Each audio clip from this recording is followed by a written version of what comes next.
যে উনি লক্ষ লক্ষ মাদ্রাসা করছে, তাহলে তার বাবার মাদ্রাসা এই অবস্থা কেন? আমরা 4 বোনই আজকের থেকে না, আমার বাবা মারা যাওয়ার পর থেকে আমরা বোনরা এইটাই বলতেছিলাম যে ভাইদের সাথে বসা উচিত।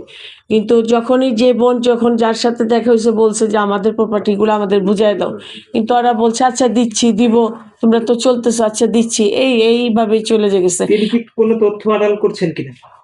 বুঝি না। হ্যাঁ, তথ্য তো অবশ্যই আড়াল করতেছে। আর আমি আমার একটা ছোট্ট আপনাদের কাছে আর্জি, এই আমার মাদ্রাসা, আমার বাবা মা, নানা নানি, আমার খালা খালু, আমার এক বড় ভাই, একটা বাস্তি মেজু ভাইয়ের মেয়েটা ওইখানে শুয়ে আছে, মাদ্রাসার ফুটেজ আমরা এখন করে দিছি। আপনার দেশবাসীর কাছে একটাই অনুরোধ, উনি নাকি মসজিদ মাদ্রাসা এত দান খয়রাত করে, আমার বাবা যেখানে শুয়ে আছে সুরাব হোসেনের টাকা উনি খাচ্ছে, জবেদা খাতুনের টাকা উনি খাচ্ছে।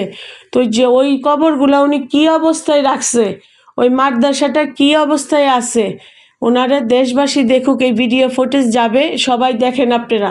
আমরা দেশবাসীর কাছে বিচার যে উনি লক্ষ লক্ষ মাদ্রাসা করছে, তাহলে তার বাবার মাদ্রাসা এই অবস্থা কেন?